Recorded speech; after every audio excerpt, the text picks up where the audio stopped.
Hi అండి, welcome to my channel.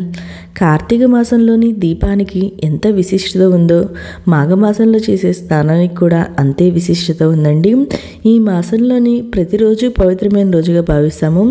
ఇక ఈ సమయంలో వచ్చే భీష్మ ఏకాదశి ఒకటండి. ఈ మాసంలో వచ్చే ఏకాదశిని భీష్మ ఏకాదశి అంటాము. కురుక్షేత్ర యుద్ధ సమయంలో గాయపడిన భీష్ముడు అంపశయం మీద ఉన్న సమయంలో ధర్మరాజుకు విష్ణు సహస్రనామాన్ని బోధించిన పరమ పవిత్రమైన రోజు ఈ భీష్మ ఏకాదశి. భీష్మ ఏకాదశిని జయ ఏకాదశి అని కూడా అంటారు. ఎందుకంటే ఈరోజు ఏ కార్యం తలపెట్టినా అది ఖచ్చితంగా విజయవంతం అవుతుందని నమ్మకం అండి.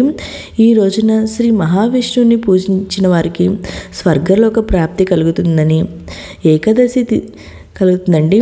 అయితే ఈ ఏకాదశి తిథి ప్రారంభం వచ్చి 2025 సంవత్సరం ఫిబ్రవరి 7 అనగా ఈరోజు శుక్రవారం రాత్రి 9:26 ప్రారంభమయ్యి తర్వాత ఫిబ్రవరి 8వ తేదీ అనగా రేపు శనివారం రాత్రి 8:15 వరకు ఈ తిథి అయితే ఉంటుందండి. మన ఉదయం తిథి ప్రకారం మనం 8వ తేదీ అనగా రేపు ఏకాదశి వ్రతాన్ని అయితే ఆచరించాలండి. ఇంకా ఈ ఏకాదశి పారాయణ సమయం వచ్చి మనం 9వ తేదీ అనగా ఆదివారం రోజున ఉదయం 6:27 నుండి 8:45 లోపు మనం ఏకాదశి ఉపవాసాన్ని అయితే విరమించవచ్చండి. అంటే ద్వాదశి గడియలు ఉన్న సమయంలోనే మనం ఇది ఉపవాస విరమణ అనేది చేయాలి. ఈరోజు మహావిష్ణుని లక్ష్మీదేవికి పూజలు చేయడం వల్ల విశేష ఫలితాన్ని అయితే పొందవచ్చండి.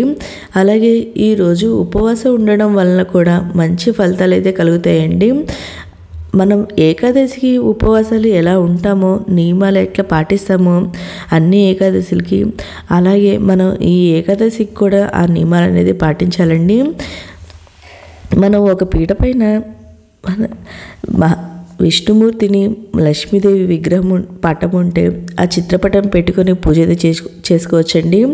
ఒకవేళ మీ దగ్గర ఇవేమీ లేవు అనుకునే వాళ్ళు విష్ణుమూర్తి అవతారాల్లో అయిన వెంకటేశ్వర స్వామి పటాన్ని అయితే పెట్టుకొని మనం ఈ పూజ అయితే చేసుకోవచ్చు. మన దశమి నుండి ద్వాదశి ఉదయం వరకు ఉపవాసం అయితే పాటించి విష్ణు సహస్రనామం అయితే పారాయణం చేయాలండి. ఈరోజు భీష్ముడు అందించిన ఈ విష్ణు సహస్రనామాలని ఈరోజు పఠిస్తే విశేషమైన ఫలితాలు అయితే ఉంటాయండి. కాబట్టి అందుకని ఈ రోజున శ్రీ విష్ణు సహస్రనామ జయంతి అని కూడా పిలుస్తారండి. భగవద్గీతను పఠించడానికి ఇది అనువైన రోజు. మాఘశుద్ధ అష్టమి నుంచి ద్వాదశి వరకు ఉన్న 5 రోజులను భీష్మ పంచకం అని పిలుస్తారు. ఈ 5 రోజులు భీష్ముడికి వ్యక్తిత్వాన్ని తలుచుకుంటారు. భీష్మ ఏకాదశి నాడు తెల్లవారుజామునే లేచి స్నానం చేసి పూజా మందిరాన్ని శుభ్రం చేసుకోవాలి. ఆ తర్వాత పీటపై పసుపు రంగు కానీ లేదా ఏదో ఒక రంగు మీ దగ్గర ఉన్నది వస్త్రాన్ని వేసి కొద్దిగా బియ్యం వేసి వాటిపైన తమలపాకు పెట్టి విష్ణుమూర్తి, లక్ష్మీదేవి విగ్రహాలను పెట్టుకోవాలండి. చిత్రపటాన్ని కానీ అవేమీ లేవు అనుకునేవారు విష్ణుమూర్తి అవతారాలైనా ఏదో ఒక అవతారమైనా పెట్టుకొని మనం ఈ పూజ అయితే చేసుకోవచ్చు. ఈ పూజ అనేది పూజా మందిరాలను చేసుకోవచ్చు, లేదా సపరేట్గా పీఠం ఏర్పాటు చేసుకోవచ్చు అండి. నేను ఇక్కడ సపరేట్గా పీఠం ఏర్పాటు చేసుకొని ఈ పూజ అయితే చేసుకుంటున్నాను. షోడోపచార పూజలతో మనం ఈ పూజ అయితే చేసుకోవాలండి. స్వామివారికి పసుపు కుంకుమ పువ్వులు, అక్షింతలు ఇవన్నీ సమర్పించాలి. విష్ణు సహస్రనామం చదువుకోవాలండి ఈరోజు, లేకపోతే వినడం అయినా చేయాలి. అలాగే లక్ష్మీదేవిని పూజించాలి. ఇంకా ఈ రోజున కొన్ని నియమాలు అయితే పాటించకూడదండి. అవి ఏంటంటే ఈరోజు బియ్యంతో చేసిన పదార్థాలను తినకూడదు, గొడవల తగాదాలకి వెళ్ళకూడదండి, అబద్ధాలు అనేది ఆడకూడదు.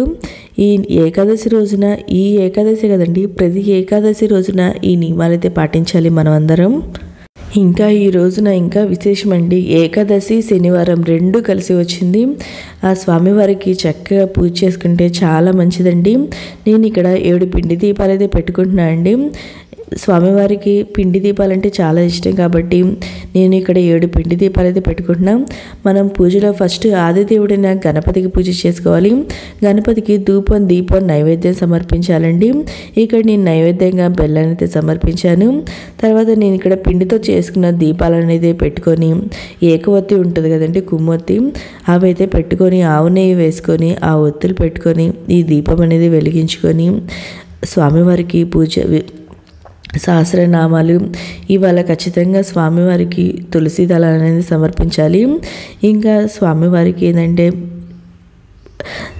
స్వీట్గా పరవన్నం కానీ అవి నైవేద్యంగా సమర్పించాలి. ఇవాళ చేసుకున్న తర్వాత మనం దీపాలన్నీ వెలిగించుకొని ఆ స్వామివారి సహస్రనామాలు చదువుకుంటాం, లేదా విష్ణు సహస్రనామ పారాయణం అనేది చేయాలి. ఈ రోజున మనం విష్ణు ఆ భీష్ముడు అందించిన విష్ణు సహస్రనామాలు పారాయణం చేస్తే చాలా మంచిదండి. విశేషమైన ఫలితాలు అయితే కలుగుతాయి.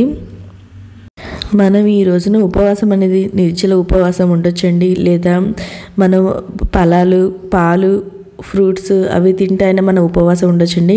కానీ ఏకాదశి రోజు అన్నము అలాంటివి అయితే తినరండి. అలా ఏకాదశి ఉపవాసాన్ని అయితే పాటించాలి. అది ద్వాదశి దాకా ఉదయం దాకా మనం ఈ ఉపవాసం అనేది ఆచరించాలండి.